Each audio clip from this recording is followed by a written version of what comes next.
আমাদের সরকার ইতিমধ্যেই সিদ্ধান্ত নিয়েছে প্রত্যেক উপজেলায় আমরা 151 বেড বিশিষ্ট একটা পূর্ণাঙ্গ হাসপাতাল তৈরি করব। এই 151 বেডের যে 500টির মতো হাসপাতাল তৈরি হবে, এই প্রত্যেকটিতে আমরা অফথলমোলজির জন্য আলাদা ব্যবস্থা রাখবো। সেখানে আউটডোরে আলাদা ব্যবস্থা থাকবে, ইনডোরে বেড থাকবে এবং অপারেটিং থিয়েটার থাকবে। অর্থাৎ ভবিষ্যতে, খুব নিকট ভবিষ্যতে আমরা উপজেলা পর্যায়ে চোখের জন্য সর্বোচ্চ যে চিকিৎসাগুলো প্রয়োজন হয় সেগুলোর অনেক অংশকে আমরা নিয়ে যেতে পারবো। আমাদের সরকার বাজেটে স্বাস্থ্য খাতে সর্বোচ্চ বাজেট দিয়েছে এবং আমরা আশা করছি, পরিকল্পনা করছি যে আমরা যদি সঠিক একটা জয়েন্ট প্ল্যান তৈরি করতে পারি, ন্যাশনাল আই কেয়ার প্ল্যান, এই প্ল্যানটাকে ফান্ড করার মতন অর্থায়ন আমরা সরকারের পক্ষ থেকেই সেখানে দিতে পারি। পাশাপাশি দেশি এবং বিদেশি বিভিন্ন জায়গায় আমাদের আই কেয়ারের যে সাকসেস স্টোরিগুলো আছে সেগুলো আমরা তুলে ধরতে চাই, যাতে পৃথিবীর অন্যান্য দেশগুলো আমাদের মতো অবস্থায় যারা আছে তারা ইন্টারন্যাশনালি আমাদের এক্সাম্পলগুলো থেকে আমাদের public health intervention in eye care সেটার সাকসেস স্টোরিগুলো তারা জানতে পারে। এবং এর মাধ্যমে আমরা আশা করছি আমরা বিভিন্ন প্রতিষ্ঠানের কারিগরি সহায়তা পাবো। আমাদের সরকারের যে স্বাস্থ্য ব্যবস্থা আছে সেখানে প্রাথমিক স্বাস্থ্য ব্যবস্থায় আমরা যে 1 লক্ষ স্বাস্থ্যকর্মী নেব, তাদেরকে আমরা যে প্রশিক্ষণ দেব, সেই প্রশিক্ষণে প্রাইমারি আই কেয়ার হবে একটা ইম্পর্টেন্ট কম্পোনেন্ট। এটাকে আমরা লিঙ্ক করব উপজেলাগুলোতে যে স্বাস্থ্য কেন্দ্র ছিল, 30 থেকে 50 শয্যার ছোট্ট ছোট্ট স্বাস্থ্য কেন্দ্র। আমাদের সরকার ইতিমধ্যেই সিদ্ধান্ত নিয়েছে প্রত্যেক উপজেলায় আমরা 151 বেড বিশিষ্ট একটা পূর্ণাঙ্গ হাসপাতাল তৈরি করব। এই 151 বেডের যে 500টির মতো হাসপাতাল তৈরি হবে, এই প্রত্যেকটিতে আমরা অফথলমোলজির জন্য আলাদা ব্যবস্থা রাখবো।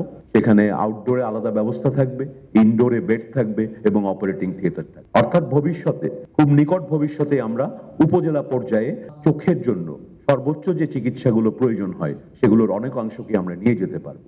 আমাদের জেলা স্বাস্থ্য ব্যবস্থায় বেশ কিছু জায়গায় অফথলমোলজির কনসালটেন্ট আছেন, বেশ কিছু জায়গায় রেগুলার অপারেশন হচ্ছে, কিন্তু অনেকগুলো জেলাতেই দেখা যায় যে সমন্বয়ের অভাবে হয়তো অফথলমোলজিস্ট আছেন কিন্তু ফ্যাসিলিটিস নাই, কিংবা ফ্যাসিলিটিস আছেন ডাক্তার নাই। এটাকে আমরা সমন্বয়ের মাধ্যমে খুব দ্রুত অন্তত অর্ধেক জেলাতে আমরা নিয়মিত ক্যাটারাক্ট সার্জারি এবং রিফ্র্যাকশন এবং ডায়াবেটিক রেটিনোপ্যাথির কাজগুলো শুরু করব। এর পাশাপাশি আমাদের সরকার এই ব্যবস্থাগুলো গড়ে তোলার জন্য এনআইওর মতো প্রতিষ্ঠানগুলোকে আরো এমপাওয়ার এবং স্ট্রেনথেন করব।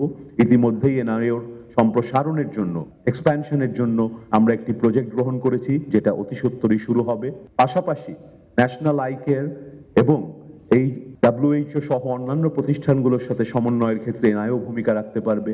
ওএসবির মাধ্যমে আমরা চাইবো যে অফথলমোলজিস্টদের থেকে আমরা আইডিয়া জানতে চাই কিভাবে আরো বেশি বিভিন্ন সেক্টরকে সমন্বিত করে আমরা আই কেয়ারকে এক্সপ্যান্ড করতে পারি। এই হলো মোটামুটি আমাদের আই কেয়ার সম্পর্কে আমাদের সরকারের এখন পর্যন্ত চিন্তা ভাবনা এবং কাজ। বেশ কিছু কাজের অগ্রগতি হয়েছে।